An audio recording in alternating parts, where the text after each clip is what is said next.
بسم اللہ الحمدللہ والصلاۃ والسلام علی رسول اللہ وعلی آلہ وصحبہ اجمعین، اما بعد فاعوذ باللہ من الشیطان الرجیم، بسم اللہ الرحمن الرحیم۔ رب اشرح لی صدری ویسر لی امری واحلل عقدۃ من لسانی یفقہوا قولی۔ السلام علیکم ورحمۃ اللہ وبرکاتہ۔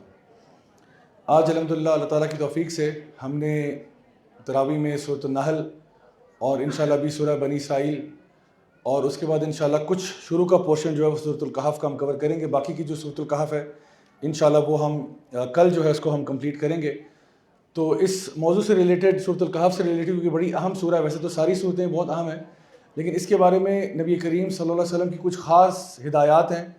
ان میں سے ایک یہ کہ یہ وہ سورہ ہے جس کو ہر جمعے کو پڑھا جاتا ہے، اس لیے تاکہ آپ ایک جمعے سے دوسرے جمعے تک ہدایت پر رہیں، ایک روشنی آپ کے لیے پیدا کر دی جاتی ہے، جو بلکہ ایک جمعے سے دوسرے جمعے تک نہیں بلکہ 10 دن تک آپ کے لیے ہدایت کا ذریعہ بنتی ہے۔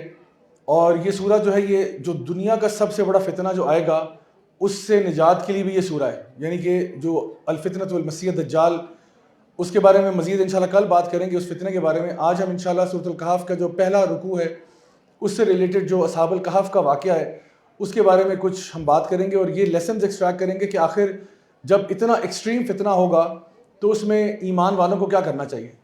اور اس کے لیے ضروری نہیں ہے کہ ہم دجال کے فتنے کا انتظار کریں، یہ فتنے چھوٹے موٹے تو ابھی بھی ہماری زندگیوں میں آ رہے ہوتے ہیں۔ تو اس میں جو لیسنز ہیں اصحاب کہف کے وہ بہت ہی زبردست ہیں ہمارے لیے، خاص طور پہ نوجوانوں کے لیے، کہ وہ اپنے آپ کو اس دور فتن میں کس طرح سے لے کے چلیں۔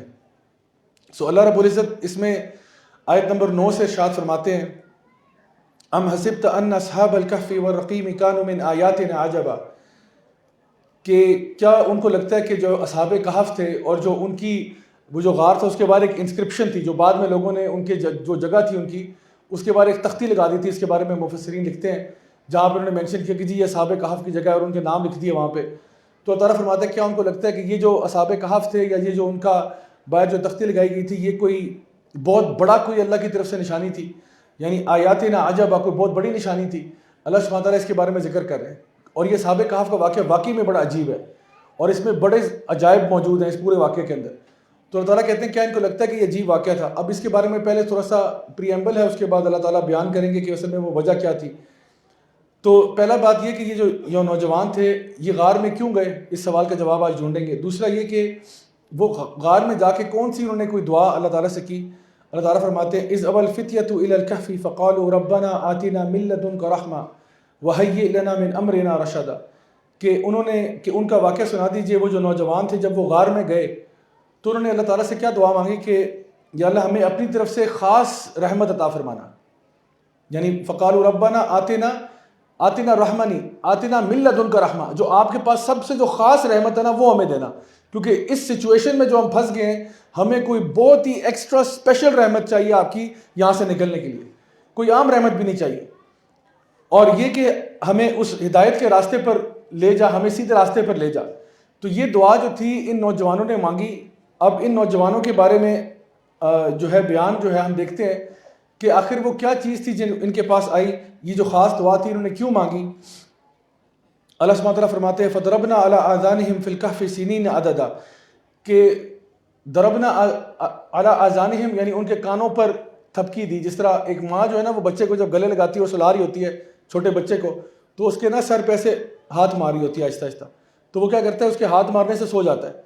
تو اللہ سبحانہ تعالیٰ فرماتے ہیں کہ جب وہ غار میں آئے نا تو ہم نے ان کو سلا دیا بڑے پیار سے، جس طرح ماں کی ممتا ایک بچے کو اپنے جو ہے نا باہوں میں لپیٹ کے سلا دیتی ہے۔ اللہ تعالیٰ کہتے ہیں یہ غار میں آئے تو ہم نے ان کو بالکل اپنی رحمت میں ریپ کر کے سلا دیا، پیار محبت کے ساتھ۔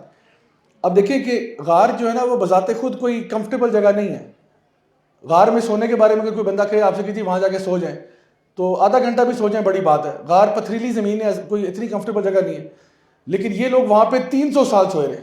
اللہ تعالیٰ نے ایسا سلایا ان کو، ایسا سلایا پیار کے ساتھ کہ وہ 300 سال تک سوئے رہے، اور یہ ان کا ایک خاص معجزہ تھا جس کے بارے میں بھی ہم بات کریں گے کہ وہ ہوا کیا کہ یہ یہاں غار میں پہنچ گئے اور 300 سال سو گئے، وہ کیا ان کے اوپر مصیبت آئی تھی کہ غار میں فرار ہونا پڑا ان کو۔ تو اللہ سبحانہ تعالیٰ آگے فرماتے ہیں کہ ثم بعثناہم لنعلم ای الحزبین احصیٰ لما لبثوا امدا، اور پھر ہم ہی نے ان کو جگایا، یعنی جس طرح یہ سو گئے تھے 300 سال کے بعد ہم نے جگا دیا۔ تو یہاں پہ ایک پیرابل یہ ہے کہ جس کو اللہ تعالیٰ، جس کو نیند کو نا ہاف ڈیتھ کہتے ہیں، یہ پارشل ڈیتھ ہوتی ہے، تو جو اللہ آپ کو پارشل ڈیتھ کے بعد جگا سکتا ہے وہ آپ کو موت کے بعد نہیں جگا سکتا۔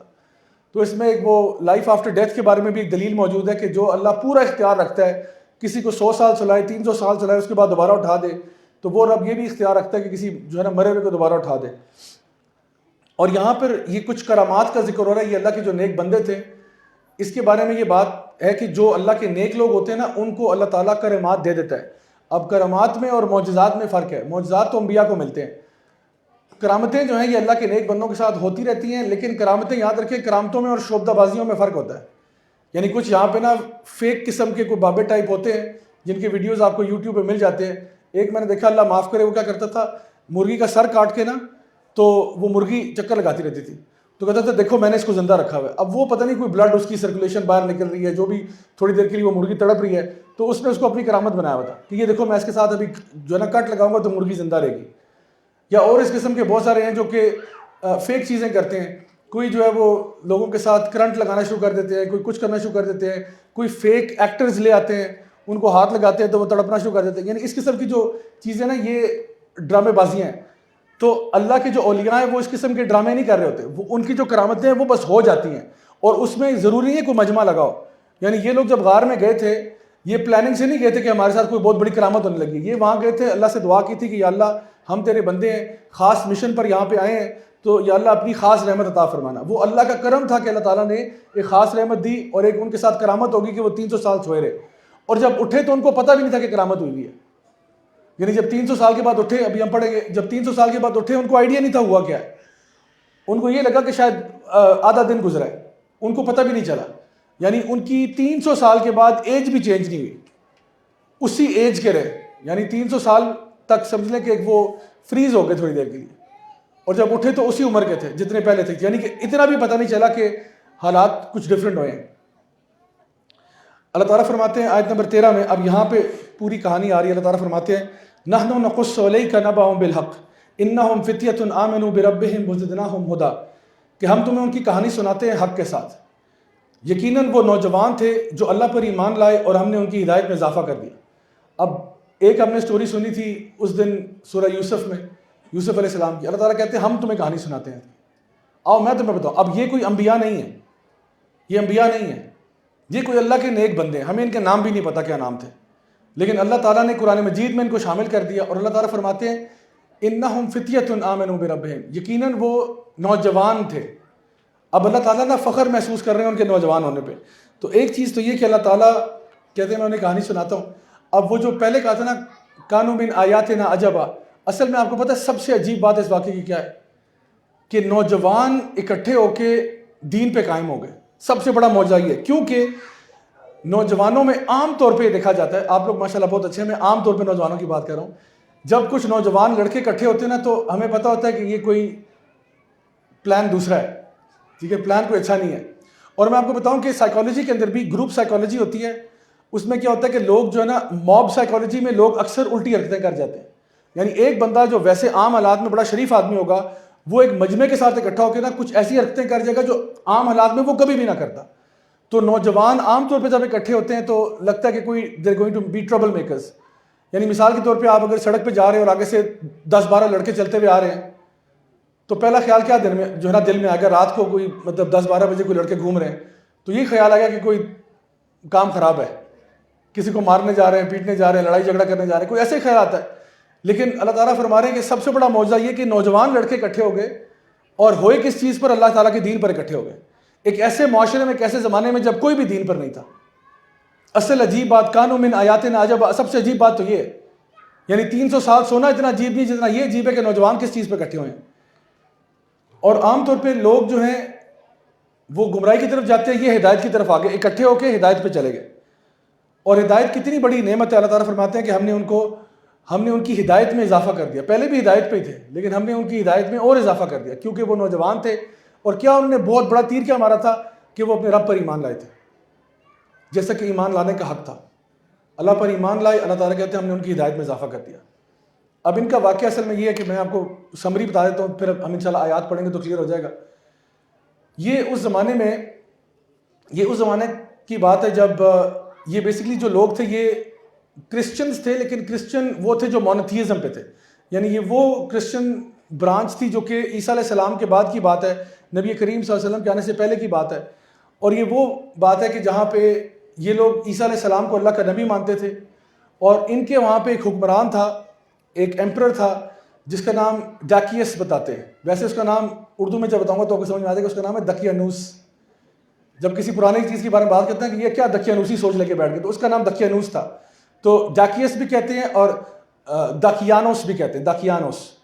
تو یہ اس کا نام تھا، اور اس کی بیسکلی کیا اس نے کیا کہ یہ پیگن تھا، اور یہ کیا کرتا تھا، یہ اپنے اس نے آئیڈلز بنا کے نا اپنے ایریا میں رکھے ہوئے تھے. تو رولرز پیگن تھے، فالوورز کرسچنز تھے. کرسچن جو کہ مونوتھیزم پہ تھے، توحید پر تھے، یعنی عیسیٰ علیہ السلام کو انہوں نے بھی وہ تین کا حصہ نہیں بنایا ہوا تھا، وہ عیسیٰ علیہ السلام کو اللہ کا نبی ہی مانتے تھے. تو اس نے کیا کیا، اس نے ان کے ساتھ نا مرجر کیا. اس نے کہا کہ بھئی تم اور ہم ذرا مل جاتے ہیں، تھوڑا سا تم آؤ، تھوڑا سا ہم آتے ہیں. تو اس کے بارے میں اگر آپ ہسٹری میں پڑھیں گے تو کاؤنسل آف نائسیا جو ہے جب ہوا تھا، اس میں بھی انہوں نے آپس میں ایک بہت زبردست ٹریڈ کیا تھا کہ جہاں پہ عیسیٰ علیہ السلام کو جان بوجھ کر ڈیوائن سٹیٹس دیا گیا تھا کہ ان کو نا یعنی نعوذ باللہ اللہ کا بیٹا بنا لیتے ہیں، تاکہ کچھ تمہارے فیسٹیولز، کچھ ہمارے فیسٹیولز، کچھ مل بانٹ کے ہم کر لیتے ہیں، آدھا پیگن آدھا کرسچینٹی کچھ مرجر کر لیتے ہیں. تو اس نے کیا کیا، اس نے لوگوں کو نا کنونس کرنا شروع کیا کہ آپ کرسچن ویلیوز رکھو لیکن ہمارے فیسٹیولز میں بھی آ جایا کرو، ہمارے خداؤں کے یہ فلاں ڈے پہ یہ چیزیں ہوتی ہیں. تو اس کی میں ڈیٹیل میں نہیں جاتا، اگر میں وہ شروع ہو گیا تو یہ گھنٹے کا لیکچر ادھر نکل جائے گا صرف اگر اس کی تاریخ پہ بات شروع ہوگی. تو اس نے نا یہ فیسٹیول شروع کرا دیا. اب لوگ وہاں پہ اٹینڈ کرتے تھے اور ان کو پتا تھا کہ یار یہ فیسٹیول تو ہے، تو یہ شرکیہ فیسٹیول ہے، لیکن کیا کریں یار، بس یہ حکمرانوں کو بھی خوش رکھنا ہوتا ہے، پھر لوگ کیا کہیں گے، اور مطلب ہم کو سے اپنا دین چھوڑ رہے ہیں. ہم تو دین نہیں چھوڑ رہے، ہم تو مانتے ہیں اللہ کو، مانتے ہیں عیسیٰ علیہ السلام کو مانتے ہیں. لیکن اگر وہ کہہ دیتا کہ جی وہ فلاں ہمارے خدا کا فیسٹیول ہو رہا ہے، اس پہ جا کے کچھ چڑھاوے ڈالنے ہیں، کوئی فلانا کہتا ہے تو کر لیتے ہیں یار، اس میں لوگوں کے ساتھ بھی چلنا ہوتا ہے، زمانے کے ساتھ چلنا ہوتا ہے. نہیں کریں گے تو یہ ہمیں پرسیکیوٹ کرے گا، کیونکہ پاور ساری اس کے ہاتھ میں، اور اس کی آرمیز ہے، بڑے زبردست لوگ ہیں، تو وہ تو ماریں گے ہمیں. تو اتنی زحمت لینے کی ضرورت نہیں ہے، کوئی نہ کوئی گنجائش نکال لیتے ہیں، دین اور دنیا کو ساتھ لے کے چلتے ہیں. اس طرح کی پرسیپشن کریٹ ہو رہا تھا. اب اسی طرح کا ایک فیسٹیول تھا جہاں پہ یہ ایلیٹ طبقہ جو ہے، بالخصوص ایلیٹ طبقہ، وہ اس میں انوائٹڈ تھا. عام عوام بھی تھی لیکن ایلیٹ لوگ بھی تھے. تو وہاں پہ جب ان کے فیسٹیول پہ یہ وہاں پہنچتے ہیں تو ان میں سے ایک لڑکا جو کسی ایلیٹ فیملی سے اس کا تعلق تھا، اور یہ میں بتاؤں گا میں ایلیٹ کیوں کہہ رہا ہوں اور میرے پاس کیا دلیل ہے کہ وہ ایلیٹ تھے. تو ایک لڑکا جو ہے نا وہ اپنے فیسٹیول سے سائڈ پہ ہو گیا. وہ چلا تو گیا تھا اپنے پیرنٹس کے ساتھ، لیکن وہ ایک سائڈ پہ جا کے ایک درخت کے پاس کھڑا ہو گیا کہ یار یہ کیا فضول حرکتیں ہیں، یہ کس کے آگے کیا، مطلب وہ ناراض تھا، شدید ناراض تھا. اس کے کچھ دیر کے بعد ایک اور لڑکا اس کے ساتھ کھڑا ہو گیا جس کو وہ جانتا نہیں تھا، اور وہ بھی وہاں کے بیٹھ گیا. کچھ دیر کے بعد ایک اور لڑکا بھی آ کے وہاں بیٹھ گیا، وہ بھی اس کو نہیں جانتا تھا. اور اس طرح کرتے کرتے کرتے 7 یا جو بھی نمبر تھا ان کا، 7 لڑکے، لیٹس اسیوم کہ وہ 7 تھے، وہ وہاں پہ کھڑے ہو گئے. اب سارے وہاں بیٹھے ہوئے چل کر رہے ہیں اور بات کوئی نہیں کر رہا. پھر ایک نے کہا کہ اچھا تو یار آپ یہاں کیا کر رہے ہو؟ تو ایک نے پھر ہمت کر کے بول دیا کہ بھئی یار یہ ہمارے لوگ کیا کر رہے ہیں، یہ غیر اللہ کی عبادتیں اور یہ چیزیں. پھر ساروں نے ہاں میں ہاں ملا کہ یار میں بھی اس لیے ہوں، میں بھی اس لیے ہوں، میں بھی اس لیے ہوں. کہ یار میں بھی تنگ آیا ہوں یار، یہ کیا کر رہے ہیں. مطلب یہ سارے کے سارے ایک کامن گراؤنڈ پہ اگری کر گئے کہ ہم اپنے یہ جو ہمارے بڑے کر رہے ہیں ہم اس سے بالکل بری ہیں. یہ کیا کر رہے ہیں، اللہ کے ساتھ شرک کر رہے ہیں، یعنی غیر اللہ کے نام پہ جا کے یہ سجدے اور یہ کیا کچھ ہو رہا ہے. یعنی دے ور کمپلیٹلی اپسیٹ. تو انہوں نے اب آپس میں بینڈ ٹوگیدر کرنا شروع کر دیا. انہوں نے کہا کہ پھر ہمیں بولنا چاہیے، ہمیں ان کے خلاف بات کرنی چاہیے. تو انہوں نے جا کے پھر اپنے گھروں میں یعنی برات کا اعلان کیا کہ بھئی یہ کیا کر رہے ہیں آپ، کیونکہ ان کو پتا تھا کہ اب میں اکیلا نہیں ہوں. ان کو لگتا تھا میں اکیلا ہوں، لیکن جب آہستہ آہستہ لوگ ملنا شروع ہوئے ان کا نہیں یار یہ ہم ساروں کا مسئلہ ہے. تو ساروں نے اس رات گھر جا کے اپنے والدین سے، اپنے بڑوں سے بات کی کہ یہ کیا کر رہے ہیں آپ. تو بڑے کچھ جو تھے نا وہ بات اب نکل گئی، کہتے ہیں وہ پھپھو کو بات پتہ لگ گئی. تو پھپھو نے کہا یہ تو بڑے خطرے کی گھنٹی بج رہی ہے. تو انہوں نے کہا ان کو تو لے کے جاؤ بادشاہ کے سامنے. تو یہ سارے کے سارے راؤنڈ اپ ہو کے بادشاہ کے سامنے پیش ہو گئے. اور پھر جب بادشاہ کے سامنے پیش ہوئے تو انہوں نے بڑے ڈٹ کے بادشاہ کو جواب دیا، حالانکہ ان کو پتا تھا کہ یہ ہمیں شاید قتل کر دے، لیکن بڑے ڈٹ گئے یہ. اور اللہ تعالیٰ اسی کا ذکر کر رہے ہیں کہ یہ کتنے امیزنگ نوجوان تھے کہ صرف چونکہ اللہ پر ایمان لائے تھے یہ اپنے مشن پہ ڈٹ گئے. تو اللہ تعالیٰ فرماتے ہیں آیت نمبر 14 کے اندر، وَرَبَطْنَا عَلَىٰ قُلُوبِهِمْ إِذْ قَامُوا فَقَالُوا رَبُّنَا رَبُّ السَّمَاوَاتِ وَالْأَرْضِ لَن نَّدْعُوَ مِن دُونِهِ إِلَٰهًا لَقَدْ قُلْنَا إِذًا شَطَطًا. اللہ تعالیٰ فرماتے ہیں کہ ہم نے ان کے دلوں کو مضبوط کیا، یعنی کہ وَرَبَطْنَا عَلَىٰ قُلُوبِهِمْ إِذْ قَامُوا فَقَالُوا رَبُّنَا، ہم نے ان کے دلوں کو مضبوط کیا. کب کیا؟ جب وہ کھڑے ہو گئے. جب وہ کھڑے ہو گئے اور انہوں نے کیا کہا کہ فَقَالُوا رَبُّنَا رَبُّ السَّمَاوَاتِ وَالْأَرْضِ. اور نارملی آپ دیکھیں کہ کوئی بندہ جب کسی جج کے سامنے پیش ہوتا ہے نا تو وہ بڑا مسکین بنا ہوتا ہے. یعنی وہ ڈرا ہوتا ہے کہ بھئی میرے ساتھ کیا ہوگا کیونکہ میں تو گلٹی ہوں. لیکن ان کا رویہ بالکل الٹا تھا. اللہ تعالیٰ فرما رہے ہیں فقاموا، قاموا کا مطلب ہے ایک تو ہوتا ہے کہ کھڑے ہو جانا، پروکلیم کر دینا، آواز بلند سے کچھ کہہ دینا، ٹھیک ہے، اسٹیبلش کر دینا اپنے آپ کو. اور دوسرا مطلب یہ کہ دیکھیں اگر مجمع میں ایک لڑکا کھڑا ہو جائے تو وہ چھپ گیا یا ظاہر ہو گیا؟ ظاہر ہو گیا. اب یہ انہوں نے اپنے آپ کو پوری طور پہ ظاہر کر دیا، نہ ڈر ہو کے بالکل سامنے آ کے کھڑے ہو گئے کہ فقاموا فقالوا ربنا رب السماوات والارض، ہم یعنی اللہ تو رب السماوات والارض ہے، تم کیا چیز ہو. یعنی اتنے ان کو اللہ تعالیٰ نے شیر دل بنا دیا. اللہ تعالیٰ کہتے ہیں ہم نے ان کے دلوں کو مضبوط کیا تھا، ورنہ شاید یہ اگر خود ان کے دل اس طرح ہوتے تو شاید ہو سکتا ہے بیک ڈاؤن نہ کر جاتے. اللہ تعالیٰ کہتے ہیں ہم نے ان کو جب ہدایت پہ ڈالا تھا تو ان کے دلوں کو مضبوط کر دیا. جب یہ کھڑے ہو گئے اور انہوں نے ڈنکے کی چوٹ پہ یہ بات پروکلیم کی کہ ہم تو اللہ کی عبادت کرنے والے ہیں، اور یہ کہا کہ جو بھی یعنی جس نے بھی اللہ کے علاوہ کسی کی عبادت کی ہے تو یقیناً وہ بہت زیادہ گمراہی کے راستے پر گیا ہے. اللہ تو زمین و آسمان کا مالک ہے، اور ہم کہتے ہیں کسی کو کبھی بھی اللہ کے سوا نہیں پکاریں گے، کسی کو بھی نہیں پکاریں گے، کیونکہ وہ ڈائریکٹلی اس کی بات کو اٹیک کر رہے تھے کہ جو دقیانوس کرنا چاہ رہا تھا کہ تم چاہتے ہو ہم کسی اور کو پکارے. سوال ہی پیدا نہیں ہوتا. ہمارے ماں باپ کو اور ہمارے بڑوں کو تم نے شاید بیوقوف بنا لیا ہو، ہم اس بیوقوفی میں آنے والے نہیں ہیں. اور یہ کہا کہ یہ یقیناً جو ہے جس نے بھی یہ کہا کہ اللہ کے علاوہ کسی کو پکارا جائے اس نے بہت بڑا جو ہے گمراہی والا کام کیا. آگے فرمایا ہؤلاء قوم اتخذوا من دونه آلهة لولا یاتون علیہم بسلطان بین فمن اظلم ممن افترى علی اللہ کذبا.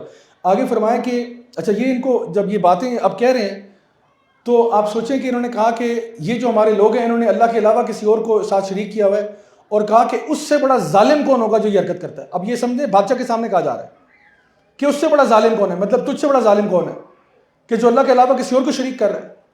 اب آپ دیکھیں کہ ان جملوں پہ نا ان کے خلاف ڈیتھ وارنٹ جاری ہو گیا کہ اتنی بڑی گستاخی، بادشاہ کے منہ پہ آ کے تم لوگوں نے ایسی باتیں کی ہیں. تو ان کے خلاف ڈیتھ وارنٹ جاری ہو گیا کہ بھئی ان کو تو ایگزیکیوشن کا آرڈر دے دو، مطلب ان کو پریزن میں لے کے جاؤ اور اس کے بعد ان کو ایگزیکیوٹ کر دو. آپ دیکھیں کہ عام طور پہ نا نوجوان جو ہوتے ہیں وہ کسی بھی قوم کا سب سے ویک ایریا ہوتے ہیں جہاں پہ مینیپولیشن کی جا سکتی ہے. یعنی اگر آپ نے بزرگوں کے دماغوں کو چینج کرنا نا وہ بہت مشکل کام ہے. جو ہے نا بزرگوں کے وہاں پہ جو ہے نا وہ پتھر پہ لکھنے والی بات ہے. لیکن نوجوان چونکہ نرم ہوتے ہیں، ابھی سیکھ رہے ہوتے ہیں، لرن کر رہے ہوتے ہیں، تو عام طور پہ جو مینیپولیشن ٹیکٹکس استعمال ہوتی ہیں وہ نوجوانوں پہ ہوتی ہیں. لیکن یہ جو نوجوان بڑے ڈیفرنٹ تھے، یہ ایسے پکے تھے کہ انہوں نے کہا اس پہ تو کوئی کمپرومائز نہیں آپ کے ساتھ، سوال ہی پیدا نہیں ہوتا کہ ہم اس پہ کمپرومائز کر جائیں.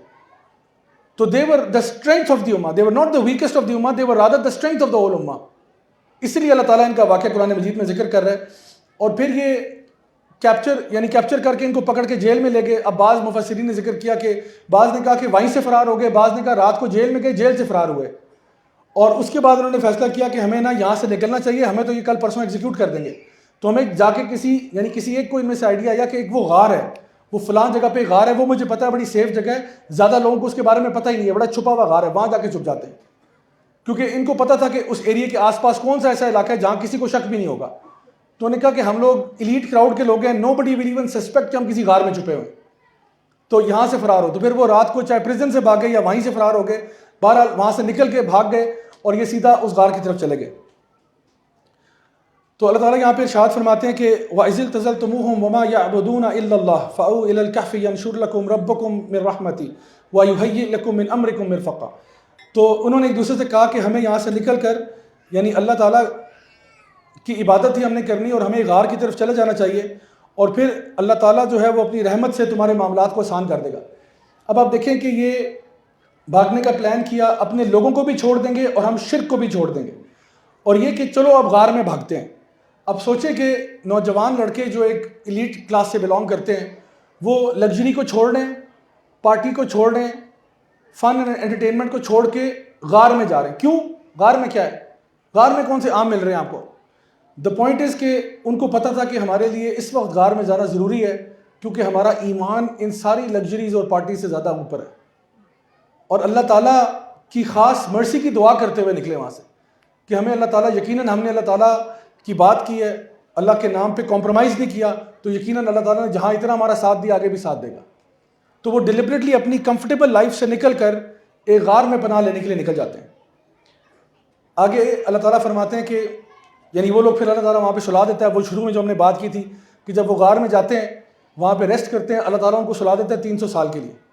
آگے فرمایا وَتَرَى الشَّمْسَ إِذَا طَلَعَت تَزَاوَرُ عَنْ كَهْفِهِمْ ذَاتَ الْيَمِينِ وَإِذَا غَرَبَتْ تَغْرِضُهُمْ ذَاتَ الشِّمَالِ وَهُمْ فِي فَجْوَةٍ مِّنْهُ. اللہ تعالیٰ فرماتے ہیں کہ اگر تم دیکھ لیتے نا وہاں پہ تو تم دیکھتے کہ جو سورج جب نکلا تھا تو ان کے اوپر سے دائیں سائڈ سے ہو کے نکلتا تھا, اور جب غروب ہوتا تھا تو سائڈ سے غروب ہوتا تھا. یہ بڑا امیزنگ بات ہے کہ اللہ تعالیٰ نے اپنے بندوں کو سلا دیا. اب اللہ تعالیٰ یہ بھی نہیں چاہتے کہ سورج ان کو ڈسٹرب کرے. غار کی اوپننگ ہوتی ہے نا تو سورج کی لائٹ ان کو ہو سکتا ہے اٹھا دے. تو اب واللہ عالم یہ کیا ہوا ہوگا, یہ بھی ایک انویسٹیگیشن والی بات ہے کہ یا تو زمین کی روٹیشن کو اللہ نے چینج کیا ہے خاص اس وقت پہ جب سورج ان کے پاس سے گزرتا تھا. اللہ تعالیٰ فرما رہے ہم نے سورج کی ڈائریکشن کو بدل دیا. ان کے لیے, کن کے لیے؟ عام, ان کی کوئی انبیاء نہیں ہے, یہ عام لڑکے ہیں. اللہ تعالیٰ بتا رہے ہیں ان کے لیے ایک کرامت تو یہ تھی کہ وہ 300 سال سو گئے. دوسری کرامت یہ تھی کہ سورج کی ڈائریکشن کو بدل دیا ہم لوگوں نے کہ وہ ذرا غار سے سائڈ سے ہو کے نکلتا تھا, اور جب غروب بھی ہوتا تھا تو سائڈ سے ہو کے غروب ہوتا تھا تاکہ ان کو کوئی ڈسٹربنس نہ ہو, یہ آرام سے سوئیں وہاں پہ, کیونکہ ایک ٹائم گزروانا تھا تاکہ وہ سارے لوگ جو ان کے پیچھے پڑے ہوئے ہیں, بیکاز ان کے خلاف ڈیتھ وارنٹ جاری ہوئے ہوئے تھے, کیونکہ جو انہوں نے بات حکمران کے سامنے کر دی تھی ان کے اوپر تو ڈیتھ وارنٹ کا سیدھا کیس تھا. تو اللہ تعالیٰ نے وہ ٹائم گزارنے کے لیے کہ یہ سارے مر گئے, اس کے آگے ایک اور نسل آئی, اس کے بعد ایک اور نسل آئی, یعنی 300 سال میں 3 4 5 نسلیں آ جاتی ہیں. تو وہ ساری نسلیں یعنی جو ہے نا گزرتی چلی گئی. آگے اللہ سبحانہ وتعالیٰ فرماتے ہیں کہ وَتَحْسَبُهُمْ أَيْقَاظًا وَهُمْ رُقُودٌ وَنُقَلِّبُهُمْ ذَاتَ الْيَمِينِ وَذَاتَ الشِّمَالِ وَقَلْبُهُمْ بَاسِطٌ ذِرَاعَيْهِ بِالْوَسِيدِ لَوِ اطَّلَعْتَ عَلَيْهِمْ لَوَلَّيْتَ مِنْهُمْ فِرَارًا وَلَا مُلِئْتَ مِنْهُمْ رُعْبًا. اللہ تعالیٰ فرماتے ہیں کہ اگر تم ان کو دیکھ لیتے, جب وہ یعنی اگر تم ان کو دیکھتے تو تمہیں لگتا ہے وہ اٹھے ہوئے ہیں, یعنی سو نہیں رہے. تو وہ کب لگتا ہے کہ بندہ اٹھا ہوا ہے؟ جب اس کی آنکھیں کھلی ہوں. تو اب یہ سو رہے ہیں لیکن آنکھیں کھلی ہیں. اور اللہ تعالیٰ فرماتے ہیں کہ ہم ان کو بدلتے رہے, رائٹ اور لیفٹ کرتے رہے. یعنی وہ جو سوئے ہوئے تھے تو ہم ان کی کروٹیں بدلتے رہے, کبھی رائٹ پہ کبھی لیفٹ پہ, کبھی رائٹ پہ کبھی لیفٹ پہ, کیونکہ آپ کو پتہ ہے ایک باڈی اگر اسٹیٹک ایک ہی پوزیشن میں پڑی رہے تو نرو ڈیمیج اور یہ وہ اور کچھ چیزیں یعنی پرابلمس بھی ہو سکتے ہیں. تو وہ 300 سال اللہ تعالیٰ کہتے ہیں ہم خود ان کو اس طرح کرتے رہے, کبھی لیفٹ کبھی رائٹ, کبھی لیفٹ کبھی رائٹ. اور یہ کہ ان کی آنکھیں کھلی ہوئی تھیں, یعنی تمہیں لگتا کہ وہ اٹھے ہوئے ہیں. اب اس میں سے ازیوم کیا جا رہا ہے, بعض مفسرین نے کہا کہ ان کی شاید آنکھیں کھلی ہوئی تھیں لیکن سو رہے تھے. اور پھر یہ کہ ان کے دروازے پر, گیٹ پہ جو غار کا دروازہ ہے اس پہ ان کا کتا بیٹھا ہوا تھا. اور اللہ تعالیٰ فرماتے ہیں اگر تم یہ سارا منظر دیکھ لیتے تو تم وہاں سے ڈر کے بھاگ جاتے. اچھا, اب یہ بھی بڑی ہر آیت ہی پونڈر کرنے والی ہے. اب یہاں پہ پہلی بات تو یہ کہ ڈر کے بھاگنے کی کیا وجہ ہو سکتی ہے. تو ایک وجہ تو یہ ہے کہ یعنی بعض علماء نے کہا کہ شاید وہ جو منظر تھا کہ وہ آنکھیں کھلی ہوئی ہیں اور وہ کبھی ٹرن ہوتے ہیں, یہ دیکھ کے تم پریشان ہوتے ہیں کہ بھائی سو رہے ہیں لیکن آنکھیں کھلی ہوئی ہیں, یہ کیا ہو رہا ہے. بعض نے کہا نہیں, شاید وہ کتا اتنا خوفناک تھا ان کا کہ گیٹ پہ کتا بیٹھا ہوا ہے اور وہ کتا اب 300 سال پہرا دیتا رہا ہے.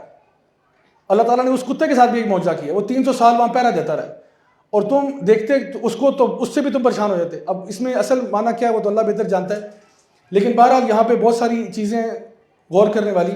ایک سوال بڑا اہم ہے کہ یہ کتے کا ذکر کیوں ضروری تھا یہاں پہ, یعنی کیا اس پورے واقعے میں کتے کا ذکر کرنا ضروری تھا؟ بھائی بندے اپنی جان کے لیے بھاگ رہے ہیں تو کتا ہو یا بلی ہو یا کچھ بھی ان کے پاس ہو, یہ ہمارا سٹوری سے غرض نہیں ہے نا اس بات کا, لیکن اللہ تعالیٰ نے غرض بنایا ہے. اور علماء نے اس کے بارے میں بڑی پیاری پیاری باتیں لکھی ہیں. ایک تو یہ لکھا ہے کہ نیک صحبت میں رہ کے نا کتا بھی قابل ذکر ہو جاتا ہے. یعنی اگر آپ لوگوں کی نیک صحبت میں نا تو آپ بائی وہ کہتے ہیں نا کول بائی ایسوسیشن, آپ لوگوں کے ساتھ رہ کے نا تو آپ بیکاز آپ ان کے ساتھ ایسوسیٹ کر رہے ہو آپ کے اوپر بھی ایک سٹار لگ جاتا ہے.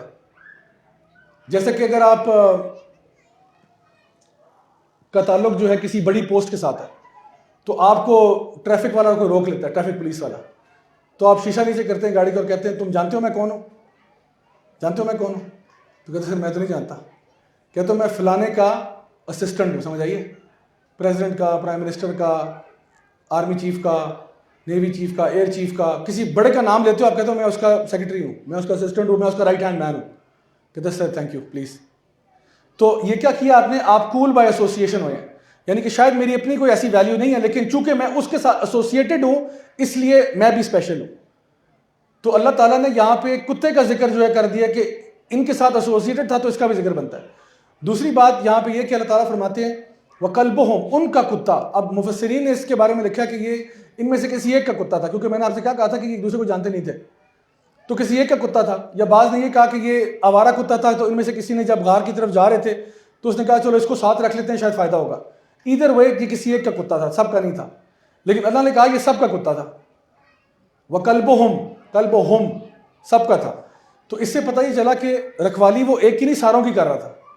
کیوں؟ کیا کسی نے روٹی ڈال دی ہوگی اس کو، تھوڑا سا پانی پلا دیا ہوگا اس لیے؟ یعنی صرف تھوڑی سی روٹی کھانے پہ اور پانی پینے پہ وہ سب کا وفادار ہو گیا. تو اے انسان تجھے کیا ہوا کہ تو اپنے رب کا نافرمان کیوں ہے؟ بلے شاہ نے کہا تھا نا، کتے تیں تو اتے، اٹھ بلیا چل مسیتی نیتے بازی لے جان کتے، کتے تیں تو اتے، کتے تیرے سے بہتر ہیں. اور یہ بلے شاہ بیسیکلی کہہ رہے ہیں کہ کتا جو ہے وہ ساری رات اپنے مالک کی رکھوالی کرتا ہے، جو مالک اس کو جوتے بھی مارتا ہے، جو مالک اس کو پیٹتا بھی ہے، جو اس کو روٹی کا ٹکڑا دیتا ہے اور پانی پلاتا ہے، اس کی وہ ساری رات رکھوالی کرتا ہے، ساری رات اٹھا رہتا ہے. اور تو بلیا تو ساری رات تو سوتا رہتا ہے، صبح فجر کی نمازیں ہو رہی ہوتی ہیں اور تو سو رہا ہے. جا مسجد جا ورنہ تیرے سے بہتر تو کتے ہیں. یعنی یہ اللہ تعالیٰ نے نا سورہ عادیات اگر آپ پڑھیں گے نا تو وہاں پہ گھوڑوں کا تذکرہ کیا، گھوڑوں کا تذکرہ کیا. اور وہاں پہ بھی اللہ تعالیٰ نے انسان کے بارے میں کہا کہ گھوڑا اپنے مالک کا کتنا وفادار ہوتا ہے کہ اس کے لیے اپنی جان بھی دے دیتا ہے، بیٹل فیلڈ میں جاتا ہے اور مر جاتا ہے اپنے مالک کے لیے. اور انسان کتنا کنود ہے، کتنا ناشکر ہے کوئی اللہ کا کہ وہ اللہ کے ساتھ اس طرح کی الیجنس شو نہیں کرتا، حالانکہ اللہ تعالیٰ نے کتنا کچھ ہمیں دیا ہوا ہے. اب یہاں پہ ذکر ہو رہا ہے وہ لوگ جو اٹھے، جب اب 300 سال گزر گئے، اب وہ آنکھ کھل گئی، ان کی آنکھ کھلی. تو جیسے ہی آنکھ کھلتی ہے تو امیجن کریں اب 300 سال کے بعد اٹھ رہے ہیں، ٹھیک ہے، لیکن حالات ایسے ہیں، کہتے ہیں قالوا یومن او بعد یوم.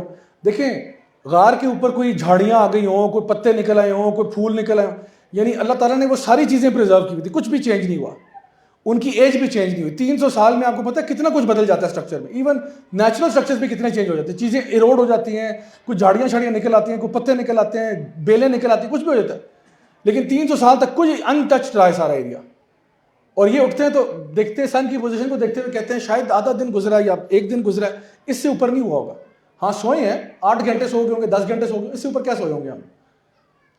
تو جیسے ہی اٹھتے ہیں نا تو پہلا خیال کیا آتا ہے؟ کھانے کا. نوجوان ہے نا، پہلا خیال کھانے کا آتا ہے. اٹھتے، اب دیکھیں ان کے اوپر ڈیتھ وارنٹ جاری ہے، لیکن ٹینشن کس چیز کی ہے؟ کھانے کی. اور وہ بھی کوئی عام کھانا نہیں، ان میں سے ایک کہتا ہے ازکا طعامن، بہت پیارا زبردست کھانا لے کے آنا ہے. سمجھ آئیے، سرینا سے کم بات ہی نہیں کر رہا میں. اس کو دلیل بناتے ہیں علماء کے ایلیٹ کلاس کے تھے کہ یہ دیکھو ان کے اوپر ڈیتھ وارنٹ جاری ہوا ہے، 8-10 گھنٹے سوئے، ان کو لگا 8-10 گھنٹے سوئے ہیں. اٹھتے سارے ایک دم سے کیا خیال ہے؟ کھانا چاہیے یار بھوک لگی، کھانا لے کے آؤ جلدی سے. اور ایک کو کہہ رہے ہیں یار تم میں سے کون جائے گا، کھانا لے کے آؤ. اور بات سنو، حلال طعامن نہیں، ازکا طعامن، یعنی ایسا پیوریفائڈ، صاف ستھرا، اچھا بہترین کھانا لے کے آنا ہے. اب وہ اس کو شہر بھیج رہے ہیں جہاں پہ اس پہ قتل کی وارنٹ جاری ہیں، اور کہہ رہے ہیں یار اچھا سا کھانا لے کے آنا. سمجھ آئیے، کھانے پہ کمپرومائز نہیں ہے، کسی پہ کمپرومائز کر لیں گے، کھانے پہ سمجھوتا نہیں ہے. یہ والا مذاق کبھی رکھا ہی نہیں ہم نے، ٹھیک ہے. تو اس سے پتہ چلتا ہے کہ یہ اپر کلاس کے لوگ تھے. تو اب وہاں پہ جا کے ایک بندے کو روانہ کرے اور اس کو پھر کہتے ہیں کہ ذرا اپنا خیال کرنا کہ تمہیں کوئی پکڑ نہ لے، تمہیں کوئی پہچان نہ لے، تمہیں کوئی یعنی تم پہچانے نہ جاؤ، یعنی کہ بھیس بدل کے جانا تھوڑا سا، یعنی try not to be too obvious. اگلی آیت میں اللہ تعالیٰ فرماتے ہیں کہ انہم ان یظہروا علیکم یرجموکم او یعیدکم فی ملتہم ولن تفلحوا اذا ابدا. تو وہ کہہ رہے ہیں کہ اگر تم پکڑے گئے تو یا تو تمہیں وہ مار دیں گے، یا اس سے ورس کیا ہوگا، یعنی مارنے سے ورس کیا ہوگا، یا تو تمہیں پتھر مار مار کے سنسار کر دیں گے، یا تمہیں تمہارے دین سے واپس پھیر دیں گے، جو کہ ورس ہے. یعنی stoning to death would be a better option, بجائے اس کے کہ وہ تمہیں اگر پکڑ لیں تو تمہارے دین سے تمہیں پھیر دیں. اس سے پتہ چلتا ہے کہ ان نوجوانوں کو، ہیں تو نوجوان ہیں لیکن ان کو کتنا کلیئر ہے کامیابی کا اور ناکامی کا معیار کیا ہونا چاہیے. کامیابی کا معیار ان کو پتا ہے کہ اگر تمہیں پتھر مار کے بھی مار دیں تو برا ہی ہوگا تمہارے ساتھ. کہ تو کہہ رہے ہیں چپ کے جانا، خاموشی سے جانا، انکنسپیکوس ہو کے جانا، اور اگر تمہیں پکڑ لیا تو یا مار دیں گے، یا پھر تو اگر تمہارے دین سے تمہیں پھیر دیا یہ تو پھر بہت ایپک فیل ہو جائے گا کہ اگر تم ہمارے میں سے اور تمہیں انہوں نے واپس کنورٹ کر دیا. پھر اللہ تعالیٰ فرماتے ہیں وَكَذَلِكَ آثَرْنَا عَلَيْهِمْ لِيَعْلَمُوا أَنَّ وَعْدَ اللَّهِ حَقٌّ وَأَنَّ السَّاعَةَ لَا رَيْبَ فِيهَا. تو تعالیٰ بتاتے ہیں کہ پھر ان کو کچھ لوگوں نے ڈھونڈ لیا. اب آپ سوچیں کہ ایک بندہ جو ہے یہ 300 سال کے بعد اٹھا ہے اور وہ شہر میں واپس گیا ہے. تو اس کو میں کانٹیکس میں لانے کے لیے نا آپ کو پنڈی اسلام آباد کی اگزامپل دیتا ہوں. پنڈی اسلام آباد 300 سال پہلے کیا تھا؟ ٹھیک ہے, پنڈی کی مثال میں 300 سال پہلے, یہ ہم مغلیہ دور کی بات کر رہے ہیں. ٹھیک ہے, مغلیہ دور کا ایک شخص اگر مرگلہ پہاڑی میں سو گیا ہو اور ان کو کہا ہو کہ بھائی, اور اس کو نہیں پتا کہ ٹائم چینج ہوا ہے, اب وہ مرگلہ پہاڑی پیر سواوا سے نیچے اتر رہا ہے. ٹھیک ہے, نیچے اتر رہا ہے اور وہ اسلام آباد آتا ہے اور اس نے آ کے کھانا لینا ہے اور اچھا کھانا لینا ہے. ٹھیک ہے, وہ دیکھتا ہے اس کو سینٹورس نظر آتا ہے, وہ سینٹورس میں چلا جاتا ہے. اب اس نے مغلیہ لباس پہنا ہوا ہے, کیونکہ وہ بھاگے تھے تو کپڑے چینج کرنے کا ٹائم تو نہیں ملا تھا, وہ مغلیہ لباس میں گیا, لیکن وہ ذرا نا ایسے ایکٹ کر رہا ہے جس طرح کوئی ٹینشن نہیں ہے, میں بالکل نارمل ایکٹ کر رہا ہے. ٹھیک ہے, تو جتنا بھی وہ نارمل ایکٹ کرے وہ 300 سال پہلے کی بات ہے.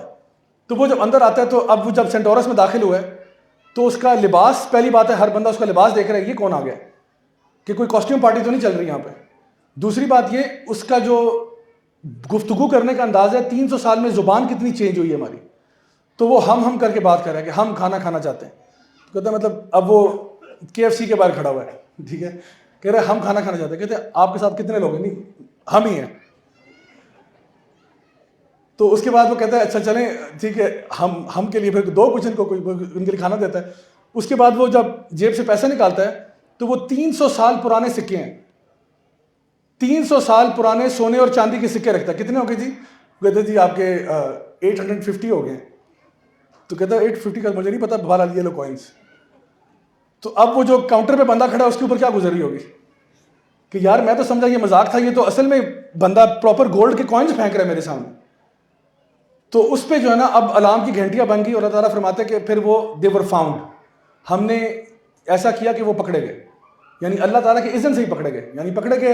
اور ایک انہوں نے پکڑ لیا, وہاں پہ جو بھی کاؤنٹر پہ تھا اس نے اس کو پکڑ لیا ہوگا گربان سے کہ بیٹا آپ تو ادھر آئے نا, میں دیکھتا ہوں آپ. اور یہ میں بتاؤں, یہ اصحاب کہف کا واقعہ نا ان لوگوں کے ہاں ایک معجزہ مانا جاتا تھا کہ بھائی کچھ لڑکے تھے وہ دین پر قائم ہوئے اور غائب ہو گئے, یعنی اللہ تعالیٰ نے شاید ان کو صفحہ ہستی سے اٹھا دیا کیونکہ وہ ملے ہی نہیں کسی کو.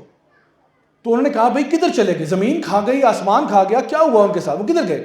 تو وہ ایک معجزہ بن گیا لوگوں کے لیے. اور لوگوں کو پتا تھا, کتابوں میں بچے پڑھتے تھے اصحاب کہف کا واقعہ, یعنی اصحاب کہف تو نہیں کہتے تھے اس ٹائم پہ, یہ کہتے تھے کہ وہ جو 7 یا جو بھی نمبر آف لڑکے تھے جو غائب ہو گئے بس.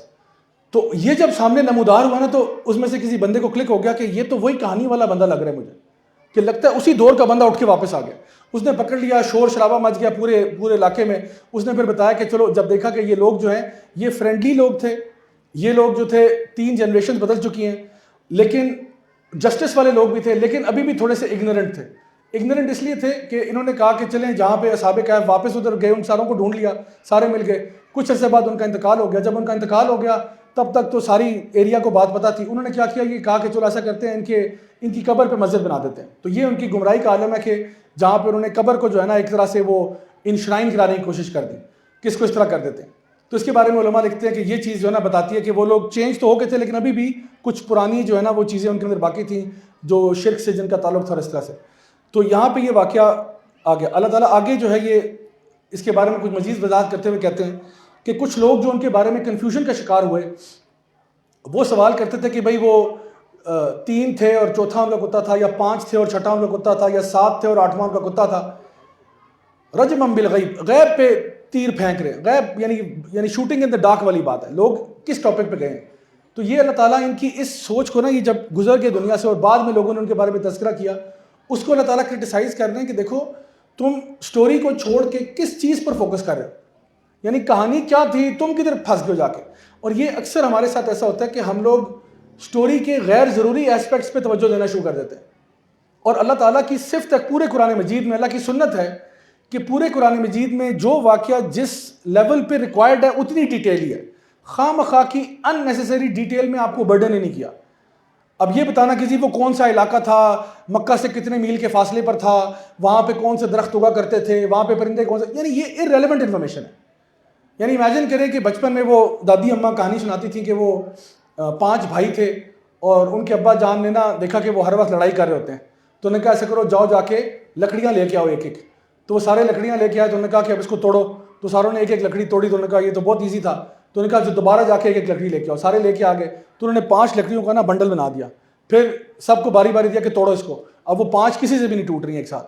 تو پھر انہوں نے کہا کہ بیٹا اتفاق میں اتحاد میں برکت ہوتی ہے, سمجھ آئیے. اچھا یہ کہانی دادی اماں سنا رہی ہے. اب ایک بچہ سن رہا ہے تو کہے کہ ابو نے کس کلر کی شلوار قمیض پہنی ہوئی تھی؟ اچھا وہ جو بڑا بیٹا تھا اس نے صبح ناشتے میں کیا کھایا تھا؟ انڈا پراٹھا کھاتا تھا یا پورج کھاتا تھا یا صرف چائے پیتا تھا؟ تو بیٹا اس پہ بتا دیا میں نے چپیڑ ہی مارنی ہے اور تو کچھ نہیں کرنا، کیونکہ انہوں نے کہنا بیٹا سوال میں کیا بتا رہی ہوں، تم کون سے سوال پوچھ رہے ہو؟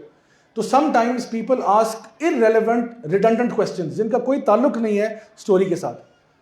تو اللہ رب العزت یہاں ارشاد فرما رہے ہیں کہ کچھ لوگ ایسے ہیں کہ اب وہ اس بحث پہ، اور آپ کو میں بتاؤں کچھ لوگوں میں یہ آپ کو اسرائیلیات میں پوری بحث ملتی ہے کہ وہ کتا کس نسل کا تھا جو غار کے باہر بیٹھا ہوتا، وہ جرمن شیپرڈ تھا، وہ راٹ وائلر تھا، وہ ڈوبرمین تھا، وہ کوئی لیبراڈور تھا، وہ کیا تھا؟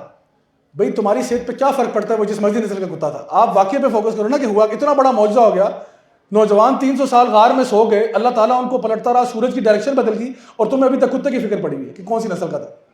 تم نے خریدنا ہے کہ جی یہ بڑا مسنون ہوگا اس نسل کا کتا ہم اگر رکھ لیں تو یہ یعنی فضول کی باتیں. تو اللہ تعالیٰ بتاتے ہیں کہ یہ اس طرح کی چیز ہے. یہ میں نے ایکچولی لائیو ایک یہ واقعہ دیکھا، ہم ایک کافی سالوں پہلے کی بات ہے، ہمارے بڑے پیارے بھائی ہیں UK میں ہوتے ہیں حمزہ زورسز، تو وہ پاکستان آئے ہوئے تھے، ابھی بھی پچھلے مہینے آئے ہوئے تھے، تو ان کے ساتھ پوڈ کاسٹ وغیرہ بھی کیا. تو کافی پہلے آئے ہوئے تھے تو ان کے ساتھ ہم لوگ فیصل آباد گئے. تو فیصل آباد میں ایک مدرسہ تھا، وہاں پہ کچھ طلباء وغیرہ بیٹھے ہوئے تھے. تو حمزہ زورسز نے اپنی، کیونکہ ہی از اے ریورٹ مسلم، گریک ہیں، انہوں نے اسلام قبول کیا، اسلام کی طرف آئے، ابھی بہت دین کے دائی ہیں بہت بڑے.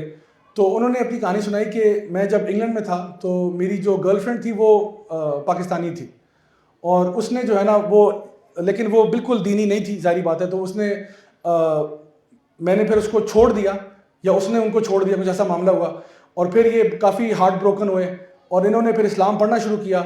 اور ایک دن جب ان کو وہ ملی کہیں بار میں تو انہوں نے کہا کہ تمہارا دین ٹھیک تھا، تم غلط ہو، کہ تم نے جو مجھے چھوڑنا تھا اور جس بیسس پہ کیا تھا تمہارا دین بالکل ٹھیک تھا، تم غلط تھی. تو پوری بڑی سٹوری، پھر انہوں نے پوری سٹوری سنائی کس طرح پھر انہوں نے یعنی قرآن پڑھنا شروع کیا، and he feel in love with the قرآن، اور قرآن پڑھا اور سیکھا. اور انہوں نے کہا کہ میں نے ایسی امیزنگ کتاب تو کبھی دیکھی نہیں، اور وہ دین پہ آئے اور ماشاءاللہ پھر دین پڑھا سیکھا. پھر اب وہ اتنی بڑی دعوت کا کام کرتے ہیں پورے انگلینڈ میں، اور ایون پورے انٹرنیشنلی بھی کرتے ہیں. تو ساری کہانی سننے کے بعد طلباء نے سوال کیا کہ اس گرل فرینڈ کا کیا ہوا، کیا آپ دوبارہ اس سے ملے؟ اس نے کہا بھائی خدا کا واسطہ ہے، میں جن چیزوں کو چھوڑ چکا ہوں، جس پہ مٹی ڈال چکا ہوں، آپ لوگ کدھر دوبارہ سے کیا اس سے ملے؟ چھوڑو پر یار، it's not important to the story. Story یہ کہ میں دین پہ آ گیا، دینی خدمت میں لگ گیا. تم وہ دیکھو بجائے کہ وہ آج کل کہاں ہوتی ہے. تو جہاں بھی ہوتی ہے اللہ اس کو ہدایت دے، ٹھیک ہے نا، پہلی بات یہ. تو اس لیے فوکس کرنا چاہیے ان چیزوں پہ جو واقعی میں امپورٹنٹ ہے. اور فائنلی آخر میں اللہ سبحانہ تعالیٰ جو فائنل لیسن دیتے ہیں آیت نمبر 28 میں، وہ ہے وَاصْبِرْ نَفْسَكَ مَعَ الَّذِينَ يَدْعُونَ رَبَّهُمْ بِالْغَدَاوَةِ وَالْعَشِيِّ يُرِيدُونَ وَجْهَهُ وَلَا تَعْدُ عَيْنَاكَ عَنْهُمْ تُرِيدُ زِينَةَ الْحَيَاةِ الدُّنْيَا وَلَا تُطِعْ مَنْ أَغْفَلْنَا قَلْبَهُ عَنْ ذِكْرِنَا وَاتَّبَعَ هَوَاهُ وَكَانَ أَمْرُهُ فُرُطًا. یہ پوری اسٹوری کا کرکس ہے، اور کرکس یہ ہے کہ اپنے آپ کو ان لوگوں کے ساتھ جوڑ کے رکھو جو صبح شام اللہ کو یاد کرتے ہیں. یعنی یہ پوری اسٹوری کا خلاصہ ہے کہ تم پھر کیا کرو، کسی بھی فتنے میں کے دور میں تم ہو، دجال کا فتنہ ہو یا تمہارے آج کے فتنے ہو، اپنے آپ کو جوڑ کے رکھو ان کے ساتھ جو صبح شام اللہ کو یاد کرتے ہیں، اور ان کو چھوڑ کر ان کی طرف مت دیکھنا جو کہ حیات دنیا کے اندر ملوث ہو چکے. وَلَا تُطِعْ مَنْ أَغْفَلْنَا قَلْبَهُ عَنْ ذِكْرِنَا، اور اس کی اتباع نہ کرنا، اس کی پیروی نہ کرنا جس کا دل اللہ کے ذکر سے خالی ہے اور جس کے اعمال ویسے ہی برباد ہو چکے ہیں. تو یہاں پہ ایک ڈو ہے اور ایک ڈونٹ ہے. ان کے ساتھ جڑو جو صبح شام اللہ کو یاد کرتے ہیں، اور ان کے ساتھ نہیں جڑنا، ان کی اطاعت نہیں کرنی، ان کی فرما برداری نہیں کرنی جن کا دل اللہ کے ذکر سے خالی ہے. یہ اللہ تعالیٰ انسٹرکشن دے رہے ہیں اب تمام انسانوں کو کہ اب تم نے کیا کرنا ہے فتنوں سے بچنے کے لیے.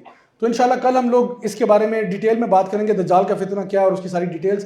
انشاءاللہ امید ہے کہ ہمیں اس میں سے بہت سارے اور لیسنز ملیں گے کہ وہ جو فتنہ جو سب سے بڑا فتنہ ہے اس میں ہم نے کیا کرنا ہے. بہرحال یہ چیلنج ایمان والا سب سے بڑا چیلنج ہے اس دور کا جب وہ فتنہ آئے گا. اللہ تعالیٰ ہم سب کے ایمان کی حفاظت فرمائے اور ہمیشہ ہمیں سیدھے راستے پر چلنے کی توفیق عطا فرمائے. جزاکم اللہ خیرا، والسلام علیکم ورحمۃ اللہ وبرکاتہ.